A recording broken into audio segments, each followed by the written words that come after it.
Cold water holds objects and stories left behind by war. Divers who return to those wrecks find tools, personal things, and parts of steel hulls. Some discoveries include human remains, labeled crates, and stamped plates that point to shipyards. The scenes on the seafloor show how boats were built, where they sailed, and how they met their end. But when sonar screens flickered with shapes too precise to be natural, divers realized this wreck hid something unimaginable. What was it? How the divers found it. Fishermen near the Karimunjawa Islands noticed strange returns on their fish finders in 2013. They reported the marks to the port office in Jepara. The Indonesian National Archaeology Center sent a team led by Bambang Budi Utomo. The group included marine archaeologists, surveyors, and divers. They used side scans, sonar, and cameras to survey the Java Sea. The initial surveys showed a long, rounded hull and metal fittings. Divers made cautious dives to take video and photos. Conservators on board noted bolt patterns and hull lamp frames that matched German U-boat designs. They compared those images with wartime construction plans and with lists in the German Federal Archives. Those checks supported the identification of the wreck as U-168. Off the coast of New Jersey, recreational wreck divers picked up a different signal in 1991. John Chatterton and Richie Kohler were among the divers who returned to the site many times. The wreck lay at depth in cold water and required repeated dives to map. The divers recovered a small number of durable objects, such as a pocket knife and parts with maker marks. They used those details along with wartime loss lists to propose that the wreck was U-869. Later work by historians and by author Robert Kurson helped confirm the identity and bring wider attention to the site. In Danish waters, the story involved a commercial search. Wreck hunter Aga Jensen found parts in the Kattegat Sea and reported them to the authorities. The Dutch salvage company Smit Tak prepared a lift plan. On the 23rd of August 1993, salvage crews raised sections of U-534 using barges and cranes. The recovered material included phonograph records, hull plates, and locker fittings. Staff from the Merseyside Maritime Museum in Liverpool worked with conservators to receive and study the objects. The elbow. The second bunker at Hamburg offered a third scenario. Concrete pens used during the war were later filled with rubble and earth. Researchers such as Jack P. Malmen-Schauel, Wolfgang Hirschfeld, and Walter Klutz used archive maps and ground-penetrating surveys to locate Type Vreinprin boats under the filled pens. They cross-checked wartime yard lists and post-war demolition details to confirm that U-2505, U-3004, and U-3506 remained entombed beneath the site. Leads often come from local people and daily activities. Fishermen snag nets on wrecks. Commercial surveys for cables or pipelines spot shapes on sonar. Recreational divers report anomalies to wreckage groups. When specialists receive these tips, they apply for permits, assemble gear, and plan careful dives to document what lies below before any recovery begins. Technology reduces risk and improves record keeping. Side-scan sonar covers wide areas. Multi-beam echo sounders build three-dimensional maps. Remotely operated vehicles enable close inspection at depths where divers cannot go. High-definition cameras and lights record details that divers photograph. These tools let researchers read maker stamps, bolt patterns, and hull numbers when corrosion has not erased them. Researchers follow legal and ethical rules for human remains. When bones or personal items appear, authorities treat the site as a grave. They document each discovery accurately and notify relevant governments. The Indonesian team recorded at least 17 sets of remains at the U-168 wreck and reported the discovery to German authorities. In the United States and in Denmark, investigators coordinated with national agencies and with museum staff when names could be established. Salvage and study require many skills. Naval historians read crew lists in national archives. Conservators plan how to move fragile objects without damage. Salvage firms such as Smit Tak arrange heavy lifting and transport. Museum teams prepare chemical baths and humidity chambers for treatment. Combined, these roles turn a sonar blip into a verified historical record. Each investigation produces formal paperwork. Researchers file reports that list where each object was found, who recorded it, and how the object was handled. When divers recover a nameplate, a crate label, or a serial number, historians use those details to match the wreck to a specific boat and to a crew list. Those matches create a link between objects on the seafloor and the records kept in shipyards, Navy offices, and archives. The people who start a search rarely finish it alone. Fishermen, local officials, commercial surveyors, private divers, academic researchers, and museum staff all play parts. Quiet scenes on the seafloor lead to busy work above water as researchers record, conserve, and report every fact. The result is accurate evidence that names vessels and places with the certainty needed for formal records. But sometimes those cold, precise records hide stories far darker than ink and paper can tell. When divers open a sealed hull, what forgotten truths rise from the deep? What lay behind the doors? Divers and conservators record objects that show life aboard and the reasons a boat sank. At the Java Sea site identified as U-168, Indonesian archaeologists led by Bambang Budi Utomo found items on and inside the hull. They found at least 17 sets of human remains, service belts, plates, and cutlery. Some plates carried factory stamps and swastika marks. They found field binoculars with maker stamps, battery cases, and a small bottle of hair oil. Conservators took pictures of each object in place and cataloged them. Off New Jersey, divers John Chatterton and Richie Kohler documented heavy hull damage and scattered gear around a wreck, later identified as U-869. The water there is cold and visibility is limited. Divers made repeated trips to map the wreck and to film the conning tower, the deck fittings, and the profile of the hull. They recovered a pocket knife, a log fragment, and parts with serial numbers. Those marked parts helped researchers match the wreck to wartime loss lists and to supply records held in naval archives. The U-534 recovery supplied larger items and clearer paper records. Wreck hunter Aga Jensen located debris in the Kattegat Sea. The Dutch salvage firm Smit Tack planned and carried out a lift operation on August 23, 1993. Salvors recovered phonograph records, the ship bell, lockers, tools, and labeled crates. Staff from the Merseyside Maritime Museum in Liverpool received the material. Conservators found crate labels and cargo notes that linked parts to specific ports and suppliers. Those links helped confirm where sections of the boat had been built and where they had last been serviced. Many artifacts carry maker names, serial numbers, or yard marks. Engine plates, periscope parts, torpedo mount fittings, and hull plates often show factory stamps. Experts compare these stamps with production lists from yards such as Blohm Plus Voss and Germania Werft. When a hull plate number matches a shipyard ledger, historians gain firm identification. Small items like watches and cutlery sometimes bear batch numbers or maker marks that point to a supplier and a time period. Those details build direct links between the object and the place of origin. Human remains require careful handling and clear legal steps. At U-168, Indonesian researchers took pictures and mapped each set of bones before any removal. Authorities treat such sites as war graves. When a name or rank appears on a plate or in a legible log fragment, investigators cross-check with naval lists in the German Federal Archives. Official records list Kapitänleutnant Helmuth Pisch as the commander of U-168. For the U-534 records list Oberleutnant Zerzay Herbert Nolau as the commander. Divers and officials follow strict rules when they record remains and when they notify families or governments. Paper survives only in special conditions. Conservators open crates and documents in controlled laboratories. A legible manifest or a crate label can give a port name, a supplier, and a shipment date. On U-534, labeled crates and manifests helped museum staff match items to port registries. On other wrecks, a fragment of a logbook can show dates and positions. Where readable text appears, it becomes primary evidence linking an object to a name, a date, or a place. Large equipment tells a technical story. Battery banks, engine parts, and gun mounts show how the boat was fitted and what repairs it might have had. Engineers read serial numbers on motors and pumps to confirm.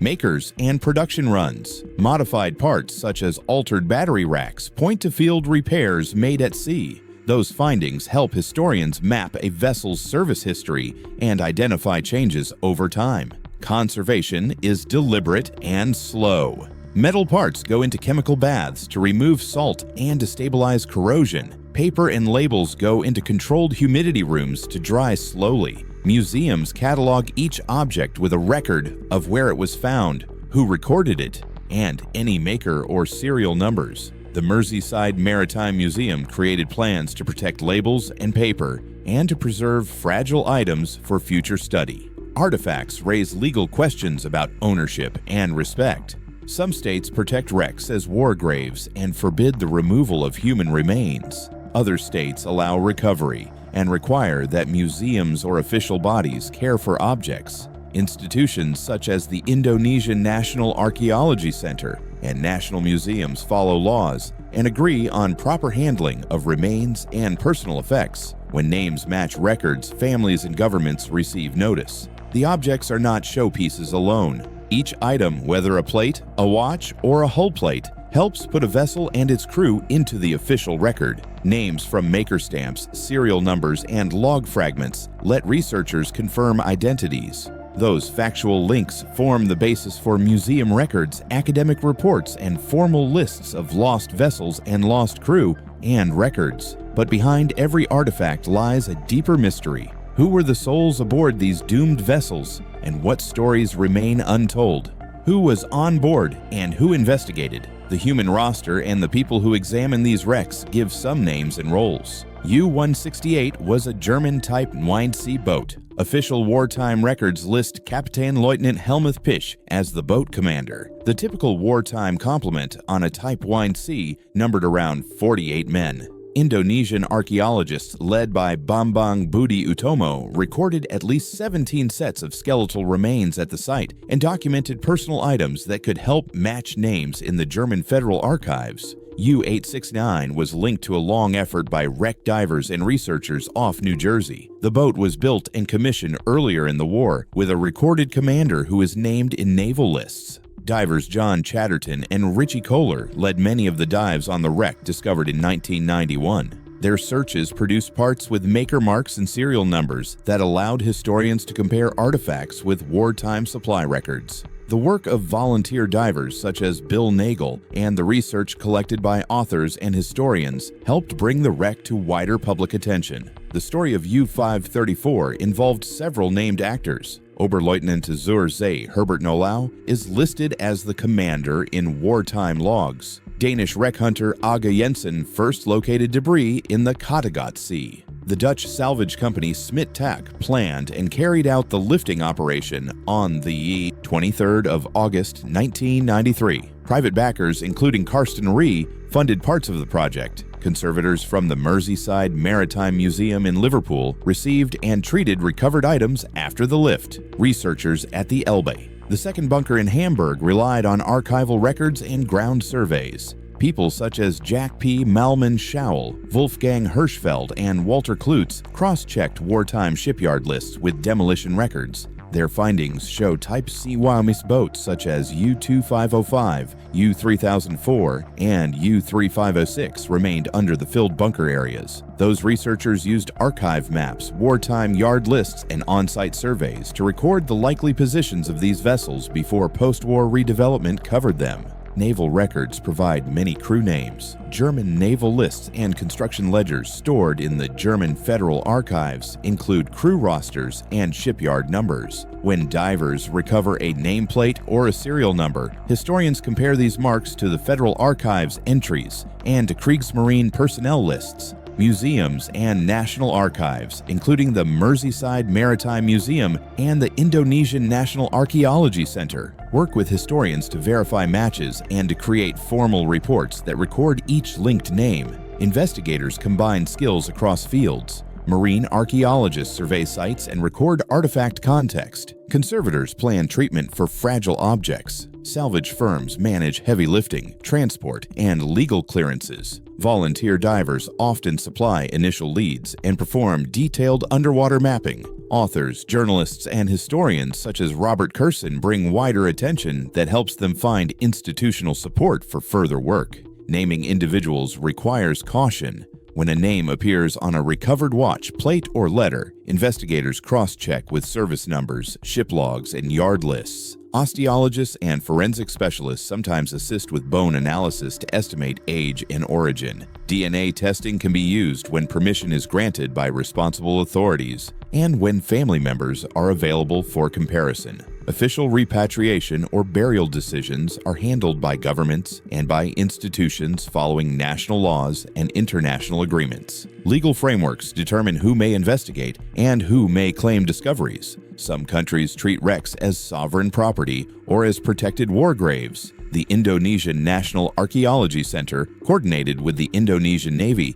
and with German representatives when bones and personal items were recorded at U-168. In the United States, divers worked with federal agencies and with archival institutions to confirm identities. In Denmark, the salvage operation required permits and agreements with museums and heritage authorities before any lifting began. Survivor accounts and wartime logs also help name crew members. Where survivors exist, interviews add details about specific sailors, ranks, and the circumstances of a loss. Museums archive those testimonies and link them to recovered items when possible. Scholarly publications and books provide reference lists that investigators use to check names against recovered maker marks and serial numbers. These combined steps turn objects into verified names. Careful matching of maker stamps, serial numbers, log fragments, and archive entries lets historians produce detailed lists of crew and of officers. Those lists appear in museum catalogs, in national loss records, and in scholarly reports. They form the official record that ties a wreck on the seafloor to the people who served aboard.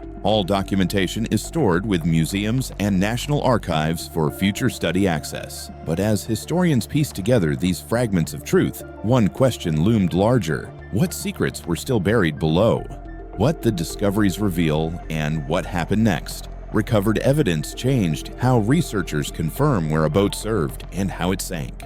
Physical items and survey maps gave straightforward links between hulls and shipyard records. At the Java Sea site, the plates, binoculars, and battery cases helped confirm the wreck as U-168. Maker stamps and serial numbers on metal parts matched entries in the German Federal Archives. Those matches let historians attach dates and production details to the wreck beyond guesswork. Damage patterns on hull plates and framing allowed researchers to test wartime reports. A closed survey compared hull deformation with reports of depth charge attacks and torpedo strikes. U-168 researchers compared the wreck location to wartime patrol logs and to the recorded action by the Dutch submarine RMS Zwaardvis on the 6th of October 1944. The physical evidence supported those records and narrowed the possible sinking sequence. Personal items provided direct human links. A pocket watch, a knife, a sea bag tag, or a stamped locker label refers to makers and batch numbers. When a serial number on a tool or an engine part matched shipyard ledgers, historians could tie that part to a specific yard, such as Blohm plus Voss or Germania Werft. The U-534 lift produced crate labels and manifest notes that gave port names and supplier details. Paper and labels are rare, but decisive because they carry readable names and dates. Human remains brought legal and procedural steps.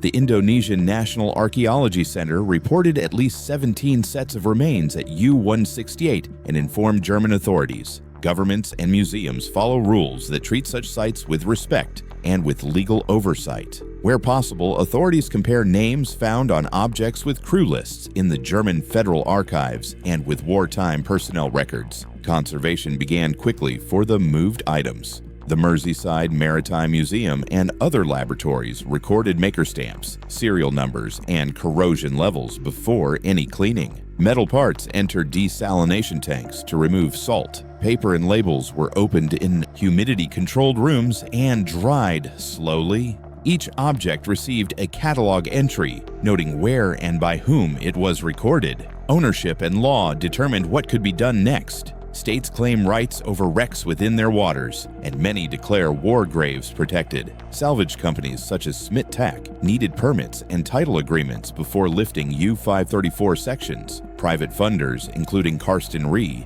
backed operations, but museums secured custody for study and display. Agreements between national heritage bodies and private groups define who keeps objects and who cares for human remains. Recovered facts sometimes corrected older records. The New Jersey wreck, identified by John Chatterton and Richie Kohler, led to a review of official loss lists for U-869. Maker marks and serial numbers recovered by divers let archivists cross-check earlier assumptions and update national records. Those corrections make formal lists more accurate and help families and researchers. Museums choose what to show the public and what to keep for research. The Merseyside Maritime Museum prepared exhibits that list maker names, serial numbers, and dates tied to objects. Curators balance display concerns with the need to protect fragile items in research storage. Academic reports and museum catalogs publish the matches between artifacts and archive entries for future study. Long-term archives and shared records are the final outcome. Organizations keep pictures, conservation reports, and catalog data where future researchers can access them. Funding and legal agreements determine if further recovery or study will proceed. The discoveries provide named facts, physical ties to archives, and a path for continued research and for official records to reflect what divers and conservators discovered. Authorities sometimes arrange repatriation or formal burial when identities are confirmed. Museums and governments consult families and military offices to agree on next steps. Television programs and books increase public attention and often support fundraising for conservation. For example, author Robert Kurson and public television coverage helped raise awareness about the New Jersey site and the divers who worked there. Researchers like Jack P. Malman-Schowel, Wolfgang Hirschfeld, and Walter Klutz contributed archival work that identified entombed Type 29 boats beneath the Elbe, the second bunker. Funding matters for follow-up work. Grants from cultural ministries, museum budgets, and private donors support long-term conservation. Salvage teams plan lifts years in advance and draft detailed recovery and conservation budgets. When checks are complete and funding is secured, teams proceed. All reports, photographs, and conservation records go to national archives and to museum databases for public and scholarly access. Future research may change details periodically. Each dive brings fragments of the past closer to light, but not every secret is ready to surface. From forgotten crew logs to sealed compartments that may still hold unspoken stories, the deep keeps its silence well. What else remains hidden beneath layers of salt and time? Could some relics rewrite history, or truths humanity isn't prepared to face? One thing's certain, the ocean never forgets. Let us know your thoughts in the comment section below. And if you enjoyed this video, like and subscribe for more amazing content.